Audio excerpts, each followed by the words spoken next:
আসসালামু আলাইকুম ওয়া রাহমাতুল্লাহি তাআলা ওয়া বারাকাতুহু। আলহামদুলিল্লাহ ওয়াসসালাতু ওয়াসসালামু আলা রাসূলিল্লাহ বা'দ।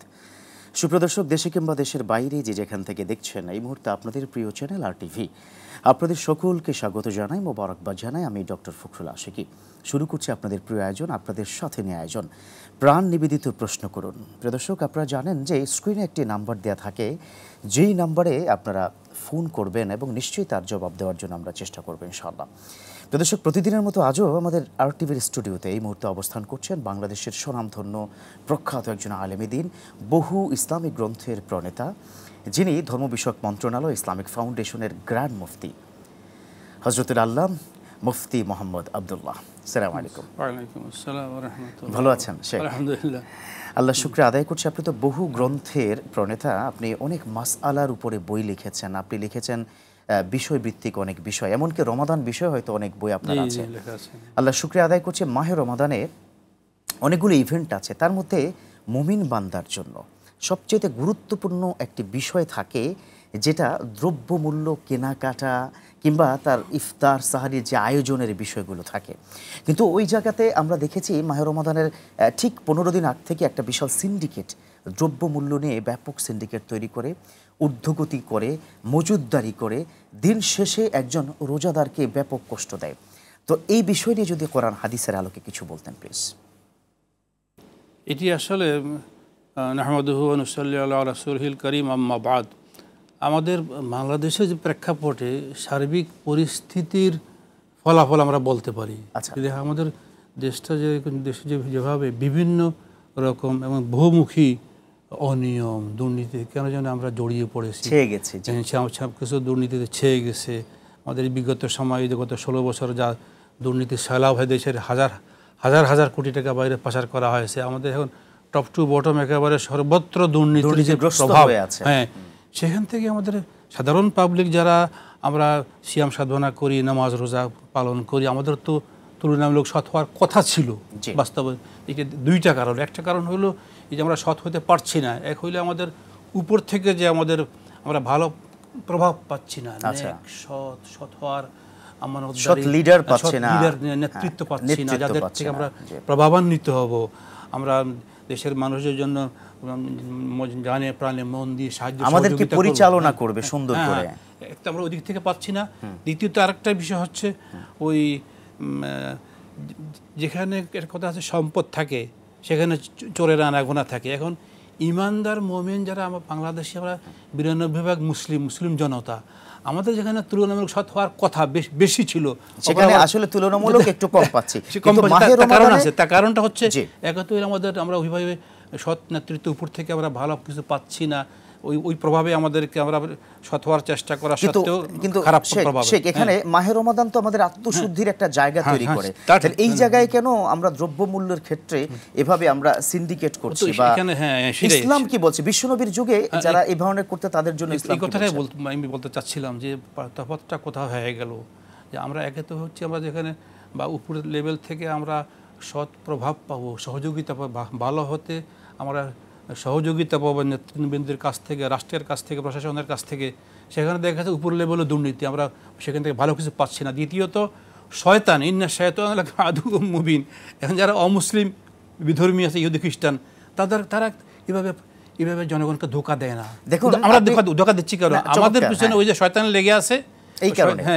এখানে আরেকটা বিষয়, এখানে আরেকটা বিষয় আপনি চমৎকার করে বলছিলেন যে বিধর্মীরা, দেখুন বিধর্মীদের বিভিন্ন পার্শ্ববর্তী রাষ্ট্র ভারত থেকে শুরু করে বিধর্মীদের বিভিন্ন ওকেশনে তাদের ধর্মীয় যখন উপাসনা বা কোন একটা ইভেন্ট থাকে, তখন তারা কিন্তু দ্রব্যমূল্যের ক্ষেত্রে কিছুটা ছাড় দেয়, অথচ আমাদের মুসলমানরা কেন?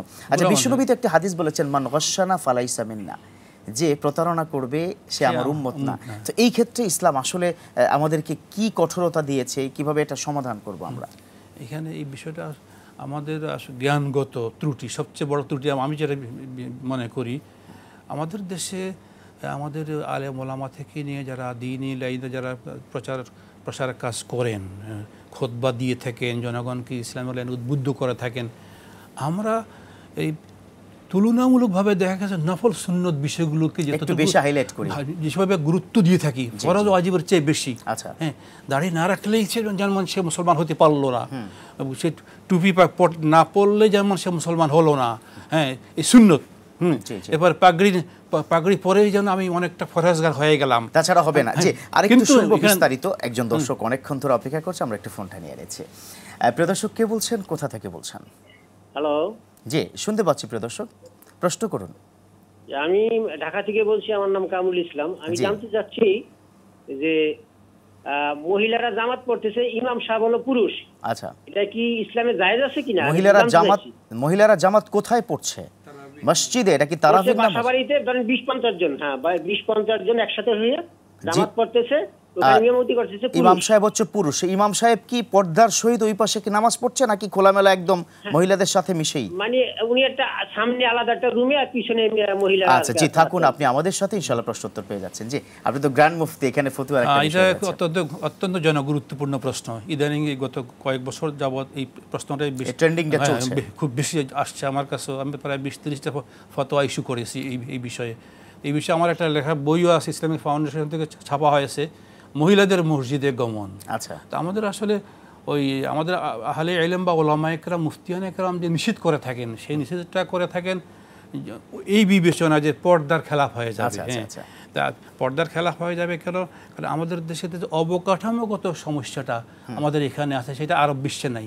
আরব বিশ্বে আলাদা করে মসজিদে, আরব বিশ্বে মসজিদগুলোতে যেন মহিলারাও ওই মহিলাদের মসজিদে গমন বিষয়ক, জামাতে শরীক হওয়া বিষয়ক প্রায় আমি আমার অনুসন্ধানে 43টা হাদিস আমি পেয়েছি। মাশাআল্লাহ। সাপোর্টিংয়ে 40টা, 41টা, আর নেতিবাচকে প্রায় 2টা বা 3টা নেতিবাচক। তার মানে 40টা ইতিবাচক, গুরুত্ব সহকারে মসজিদে যাবে, জামাতে শরীক হবে, ইতিবাচক। হ্যাঁ, আচ্ছা, এখনকার যে প্রসঙ্গ তারাবির নামাজ, এখন এখানে সমস্যাটা হচ্ছে কি, আমাদের ওই তখনকার একটা নবীজির যুগে তো তখন ভিন্ন প্রসঙ্গ ছিল। নবীজি থাকা অবস্থায় সেখানে যে তাকওয়ার যে উচ্চ মার্গের তাকওয়া ছিল, সেখানে শয়তানা ধোঁকা দিবে এটা কল্পনা যাচ্ছিল না। কিন্তু পরবর্তী সময় যখন নবুয়তের সূর্য অস্তমিত হয়ে গেল, ধীরে ধীরে খোলাফায়ে রাশিদের যুগ চলে গেল, একটু ফিতনা শুরু হয়ে গেল, তখন থেকে সেই নবীজির সময়কালে যে এক মসজিদে পড়া হয়েছে একখানে বটে, কিন্তু পুরুষরা রিজাল সুম্মা সিবিয়ান সুম্মাল খুনাসা সুম্মান নিসা, মহিলারা পিছনে পড়তো, সমস্যা হতো না, ওনারা পরে আসতেন, পরে চলে যেতেন। কিন্তু পরবর্তী সময়ে ফিতনা যখন শুরু হওয়ার কারণে এখনকার যে প্রসঙ্গটা সেটা হচ্ছে তারাবির নামাজে কোনো পুরুষ আলাদা করে 40-45 জন নিয়ে নামাজ পড়তে পারবে কিনা শুনবো। এটার একটা উত্তরটা আপনি বলবেন। একজন দর্শক অনেকক্ষণ ধরে অপেক্ষা সেটাই বলতেছি, একটু দর্শকের ফোনটা নিয়ে তারপরে ইনশাআল্লাহ তাআলা। যে প্রিয় দর্শক, কে বলছেন, কোথা থেকে বলছেন প্লিজ? হ্যালো, আসসালামু আলাইকুম। ওয়া আলাইকুম আসসালাম ওয়া রাহমাতুল্লাহ। প্রিয় বোন, আসসালামু আলাইকুম। ওয়া আলাইকুম আসসালাম। প্রিয় বোন, আপনাকে শুনতে পাচ্ছি, আপনি প্রশ্ন করুন। কুষ্টিয়া জেলা। জি জি, প্রশ্ন করুন প্লিজ। হলো, আমার দাদি খুব অসুস্থ, বুঝছেন? জি। বারবার রোজা রাখে, এবার রোজা রাখতে পারেনি, কিন্তু তার ভিত্তিতে সে রোজা একজনকে রাখতে দিয়েছে। তাকে কত টাকা দেবে বা কি কি দেওয়া যায়? আচ্ছা, বুঝতে পেরেছি। জি বোন, আপনার প্রশ্নটা আমি খুব ক্লিয়ার। ইনশাআল্লাহ তাআলা থাকুন, আর টিভির সাথে প্রশ্ন উত্তর পেয়ে যাচ্ছেন। আমার কাছে মনে হয় এই প্রশ্নটার পরে জবাব দিচ্ছি। আমরা আগের তারাবির নামাজের যে ইদানিং ট্রেন্ডিং হচ্ছে 40-50 জন মহিলা এক জায়গায় থাকবে, সামনে ছোট্ট একটা রুমের মধ্যে বা গ্লাস করা রুমে একজন ইমাম সাহেব পুরুষ, তিনি কি নামাজ পড়াবেন, এটা জায়েজ আছে কিনা? খুব শর্টকাটে যদি বলেন। এটা একেবারে সম্পূর্ণ জায়েজ, কোনো সমস্যা নেই এতে। না জায়েজ আমাদের ওলামা একরাম যেটা বলে থাকেন না জায়েজ, সেটা হচ্ছে সেক্ষেত্রে যেখানে পুরুষ মহিলা একসঙ্গে নামাজ পড়ে, আচ্ছা, ওই ক্ষেত্রে না জায়েজ। তাহলে এটা জায়েজ আছে, হ্যাঁ সম্পূর্ণ জায়েজ। তবে এটার ম্যানেজমেন্টে যিনি থাকবেন, হ্যাঁ সেটা এটা জন্য বলতে দেন আপনি। তবে কথা হচ্ছে আমাদের অবকাঠামোগত সমস্যা। আমাদের দেশে যেমন বাইতুল মুকাররমে সেই সিস্টেম আছে, অবকাঠামো আছে, মহিলারা পৃথকভাবে আসতে পারে, যাইতে পারে, ওযু ইস্তেঞ্জা পৃথক থাকে, তাইলে এই মহিলাদের মসজিদের নামাজ শুধু জায়েজই না, উত্তম এবং প্রয়োজন। হ্যাঁ, এই যুগে শুধু তারাবি না, জুমা জামাত সব নামাজ তারা পড়তে পারে, ঈদের নামাজ পড়তে পারে। তবে হ্যাঁ, ওই পাঞ্জেগানার প্রয়োজনটা কম। মহিলাদের ক্ষেত্রে তারাবি নামাজটা পড়া এবং জুমার নামাজটা, ঈদের নামাজ অ্যাটেন্ড করার তাগিদ। ওই যে বলছিলাম 42টা হাদিস, তার মধ্যে সবচেয়ে বেশি তাগিদ ওই ঈদের জামাতে শরীক হওয়ার, জুমার জামাতে শরীক হওয়ার বিষয়ে। কারণ তাহলে মুদ্রা কথা কি দাঁড়ালো? মুদ্রা কথা হইল যে মহিলারা মসজিদে জামাতে শরীক হইতে পারবে, তারাবিতে শরীক হইতে পারবে, জুমা শরীক হইতে পারবে, কোনো অসুবিধা তবে নেই। শর্ত হইল পৃথক ব্যবস্থা থাকা, আচ্ছা, জি। অবকাঠামোগত ব্যবস্থা থাকা, যেমনটি আছে মক্কা শরীফে, মদিনা শরীফে আর দেশগুলোতে।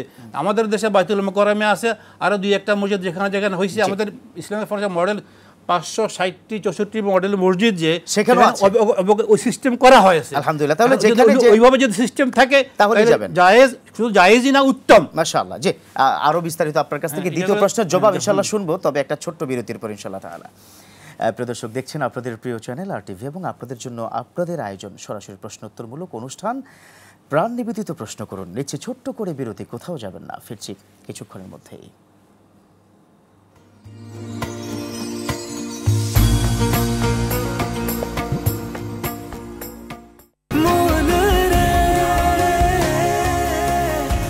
এভাবে ভরপুর বেঁচে থাকাটাই জীবন, আর জীবনের স্বাদের অনিবার্য সঙ্গী প্রাণ।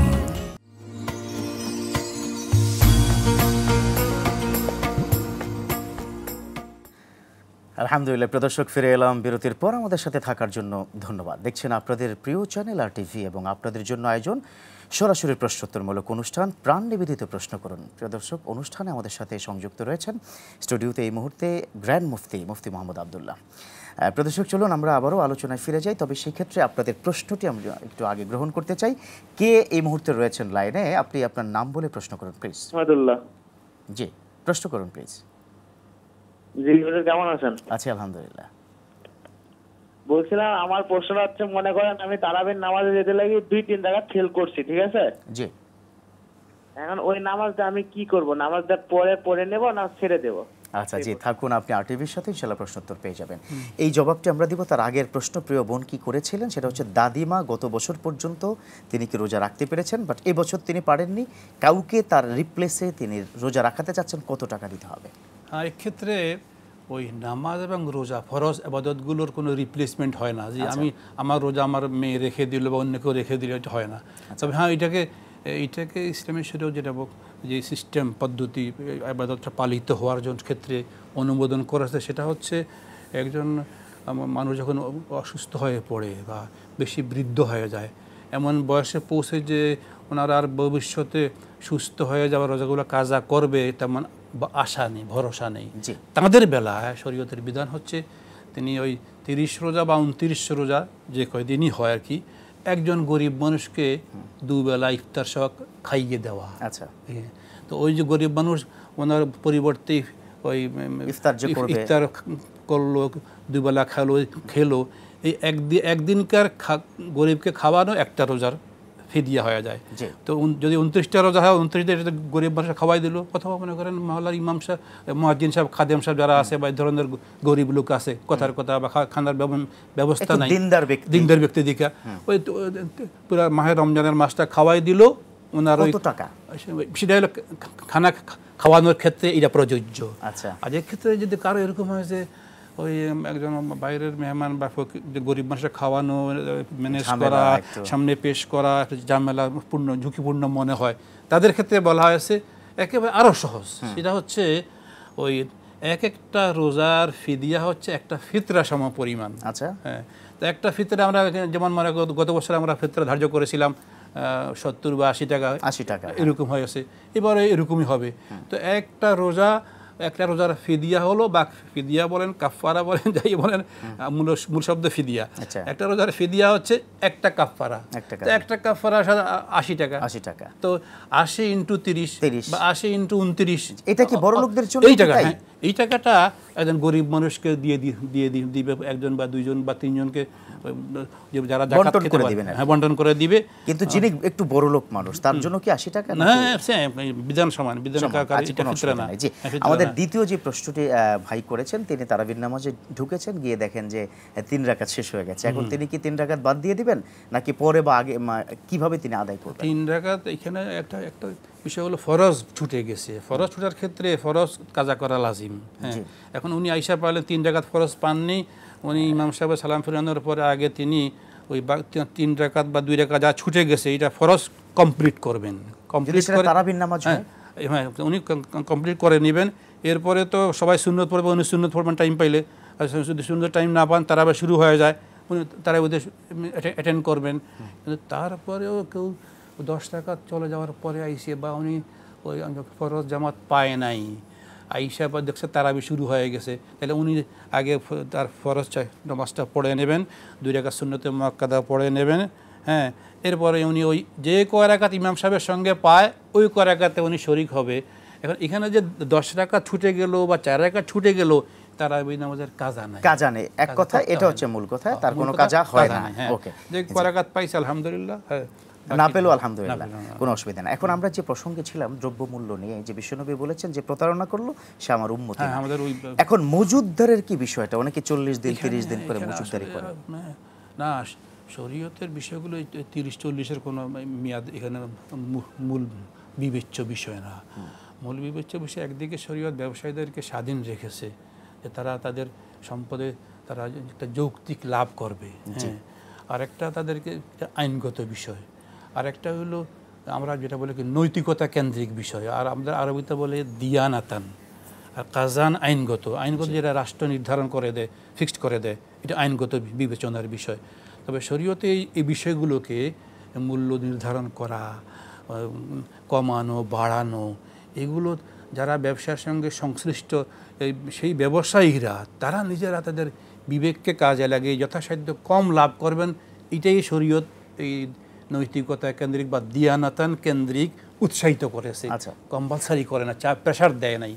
তারপরেও যখন দেখা যায় যে আমাদের দেশের ব্যবসায়ীরা অসৎ, তারা নিয়মনীতি মানছেন না, সেক্ষেত্রে শরিয়া আইন এই সুযোগও আছে যে রাষ্ট্র আইন প্রয়োগ করে তাদেরকে কন্ট্রোল করবে, এক্সেপশন কেস হিসাবে এটাও জায়েজ আছে। তবে এটা পরবর্তী অপারগতার ক্ষেত্রে, নতুবা ইসলামী শরীয়ত উৎসাহের মাধ্যমেই বুঝাইছে যে দেখো আত্তাজিরুস সাদুকাল আমিন মা আন-নাবিয়্যিন আস-সিদ্দিকিন আশ-শুহাদা আস-সালিহিন। এই ব্যাখ্যাটা একটু শুনতে চাইবো, আমাদের দর্শক অনেকক্ষণ ধরে অপেক্ষা করছে, তো ফোনটা আমাকে নিতেই হচ্ছে। এভাবে ভরপুর বেঁচে থাকাটাই জীবন, আর জীবনের স্বাদের অনিবার্য সঙ্গী প্রাণ। প্রিয় দর্শক, কে বলছেন, কোথা থেকে বলছেন? প্রিয় দর্শক, প্রশ্ন করুন প্লিজ। আমার প্রশ্নটা হচ্ছে যে আমার 3টা বাচ্চা হওয়ার কারণে আমি 4 বছর মানে রোজা রাখতে পারি প্রেগনেন্ট অবস্থায়। তো আমার এক মাসের রোজা হিসাবে আমি একজনের কাছে জিজ্ঞাসা করছি যে কাফারা হিসাবে কেমন টাকা দিতে হবে, তো উনি বলল 3-4 হাজার এরকম দিলে হবে 1 মাসের রোজা হিসেবে। এখন আমার হাজবেন্ড প্রত্যেক মাসেই মসজিদে ইফতারি দেয়, এখন এই টাকাটা কি মসজিদের ইফতারি হিসেবে আমি দিতে পারবো, নাকি কোনো একজন ব্যক্তিকে দিতে হবে, নাকি আমাকেই রেখে দিতে হবে রোজাটা, মানে টাকা বাদে? এটা জি বোন থাকুন, আপনি আরটিভির সাথে ইনশাআল্লাহ প্রশ্ন উত্তর পেয়ে যাবেন। তিনি ওই যে 3 বছর তার বাচ্চা 3টে হয়েছিল, গুরুত্বপূর্ণ প্রশ্ন। তো এখানে আমাদেরকে বুঝতে হবে এই যে সুযোগটা, এটা হলো এই মশালাটা, এই বিধান বা এই আইনটা প্রযোজ্য তাদের ক্ষেত্রে যারা একেবারে শেখে ফানি বৃদ্ধ হয়ে গেছে, এমন অবস্থায় গেছে, এমন রোগে আক্রান্ত যে এই রোগ থেকে সুস্থ হয়ে উনি আবার যা কাজা করবে সেই ভরসা নাই, এমন বৃদ্ধ হয়ে গেছে উনি যে আবার একটু যুবক হবে, একটু মানে সুস্থ হয়ে কাজা করবে তেমন আশা নাই, তাদের বেলায় ওই বিধান প্রযোজ্য, ফিদিয়া বা কাফারা। কিন্তু যিনি আমি এখন সাময়িকভাবে আমার বাচ্চাকে দুধ খাওয়াচ্ছি বা আমি আমার মা বোন যারা প্রেগনেন্ট আছেন, সমস্যা হচ্ছে, রোজা রাখলে কষ্ট হয়, ইনাদের বেলায় ওই বিধান প্রযোজ্য না। ওনাদেরকে অবশ্যই রোজার কাজ নিজেরাই রাখতে হবে, হ্যাঁ নিজেরাই কাজা করতে হবে। একটার জন্য কি একটা, হ্যাঁ এখানে একটার জন্য একটা কাজা করবে, ওনাদের কাফারা নাই, শুধু অনলি কাজা। তাহলে উনি যেটা দিচ্ছেন, হ্যাঁ ওনার বিষয়টা হলো, ওনার ক্ষেত্রে শরীয়তের বিধান হচ্ছে এই যে মা বা বোন আছেন, আপনি যখন সমস্যা ছিল, এমনকি যারা দুধ পান করা বাচ্চা থেকে শরীয়ত তাদের জন্য এত সহজ করে দিয়েছে বিধান, দুধ পান করাচ্ছে, রোজা রাখলে দুধ শুকিয়ে যাবে, তখন শরীর বলছে না তুমি রোজা, তোমার জন্য রোজা ভাঙ্গা বৈধ আছে, তবে কাজ পরে কাজা করতে হবে।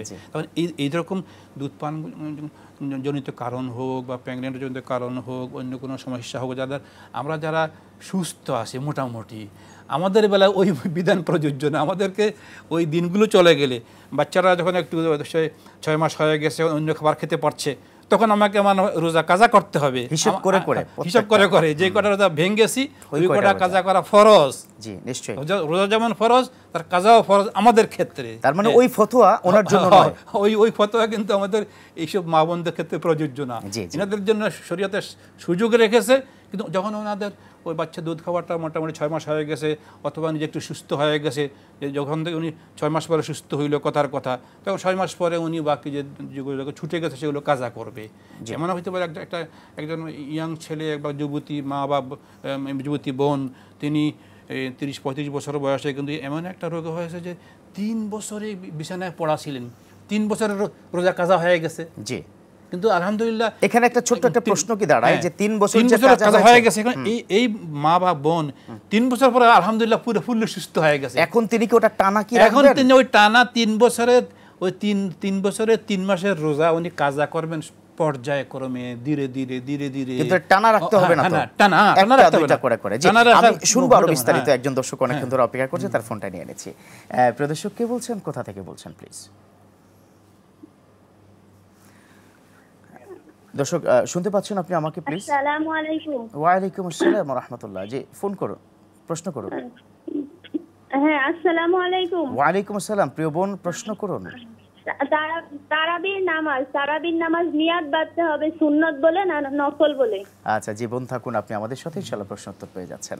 তারাবির নামাজের নাওয়াইতু আন উসাল্লি লিল্লাহি তাআলা রাকাতাই সালাতিত তারাবিহ সুন্নাত রাসূলিল্লাহ। এটা সুন্নত বলার নিয়ম, এটা সুন্নত পর্যায়ে, নফল নয়, নফল পর্যায়ে ধরা হয় না, সুন্নত পর্যায়ে ধরা হয়। ফরজ, ওয়াজিব, সুন্নত, নফল।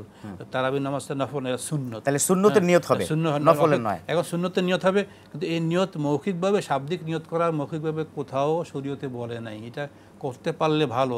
আপনি নফল সুন্নত কিছুই বললেন না, রাকাতায়ে সালাতিত তারাবিহ আল্লাহু আকবার, ওকে। জি ইনশাআল্লাহ। একটা বিষয় আগে একটু স্পষ্ট করেছিলেন, তারপর আরেকটু দর্শকের জন্য স্পষ্ট করেন।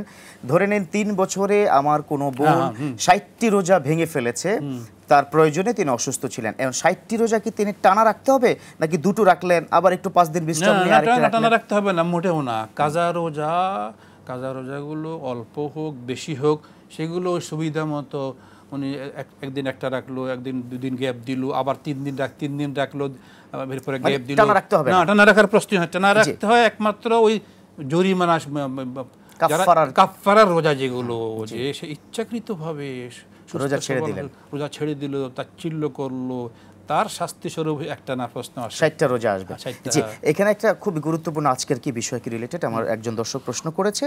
তিনি বলছেন যে ব্যক্তি সিন্ডিকেট করে দ্রব্যমূল্যের ঊর্ধ্বগতি করেছেন বা দ্রব্যমূল্যের দাম বাড়িয়েছেন, তিনি আবার রোজাও রাখছেন, তাহলে তার কি রোজা হচ্ছে? এটাই তো, এই কথাগুলো আমরা শুরুতে বলে আসছিলাম যে আমাদের এই অঞ্চলের, আমাদের এই বাংলাদেশ, ভারত, পাকিস্তান, বাংলাদেশ অঞ্চলের আমাদের লোকজনের দিনই এলেম যে কম তা না, দিনই এলেম প্রচুর আছে, কিন্তু আমরা যারা ধর্মীয় নেতৃবৃন্দ আছি, ইমাম খতিবগণ আছি, আমরা জনগণকে আমরা শুধু এটুকু বুঝাইতে সক্ষম হয়েছে বিগত 1000 বছর ধরে, যে টুপি পরা, দাড়ি রাখা আর লম্বা জামা পরা, মসজিদে যাওয়া, নামাজে জামাতে পড়া, এইটাই হলো সততা, দিনদারি।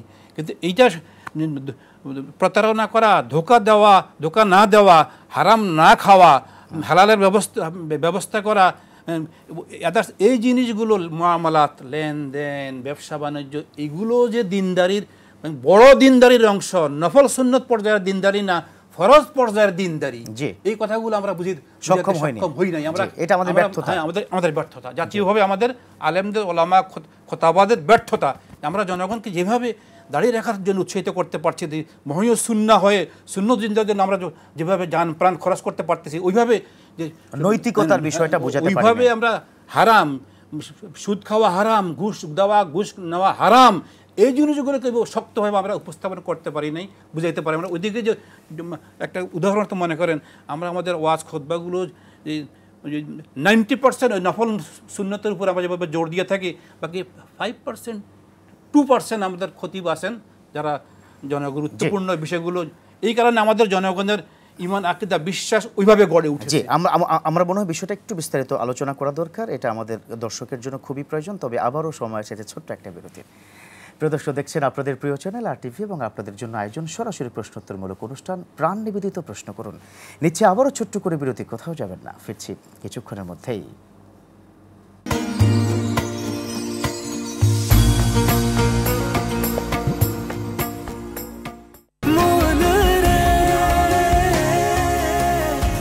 এভাবে ভরপুর বেঁচে থাকাটাই জীবন, আর জীবনের স্বাদের অনিবার্য সঙ্গী প্রাণ।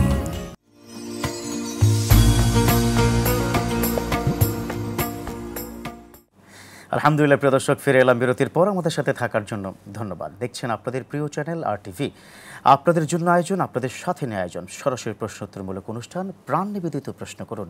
প্রিয় দর্শক, আজ যে বিষয়ে কথা বলছিলাম দ্রব্যমূল্যের ঊর্ধ্বগতি, এবং এ বিষয়ে ইসলাম কি বলে, কি সমাধান দিচ্ছেন। রয়েছেন আমাদের সাথে আর টিভির স্টুডিওতে গ্র্যান্ড মুফতি মোহাম্মদ আবদুল্লাহ। চলুন আমরা আবারও আলোচনায় ফিরে যাই। বিরতির পূর্বে স্ট্রেট যে প্রশ্নটা করেছিলাম, একদিকে সিন্ডিকেট করে দ্রব্যমূল্যের ঊর্ধ্বগতি করছেন কিংবা ব্যবসার সাথে প্রতারণা করছেন, আবার ওই ব্যক্তি নামাজ পড়ছেন কিংবা এই মাসে রোজা রাখছেন, তার রোজা বা নামাজ কবুল হবে কিনা বা আল্লাহর পর্যন্ত যাবে কিনা? রোজা রাখা একটা আমল, নামাজ পড়া একটা আমল, জি, ব্যবসা বাণিজ্য করা, লেনদেন সংক্রান্ত একটা আমল, কাজ, ওয়ার্ক। প্রত্যেকটা ভিন্ন ভিন্ন, একটার কারণে আরেকটা নিহত হয় না। আচ্ছা আচ্ছা। তিনি রোজা রেখে যে রোজার সব উনি পাবেন, তার এটা ফরজ দায়িত্ব ছিল, পালন করেছেন।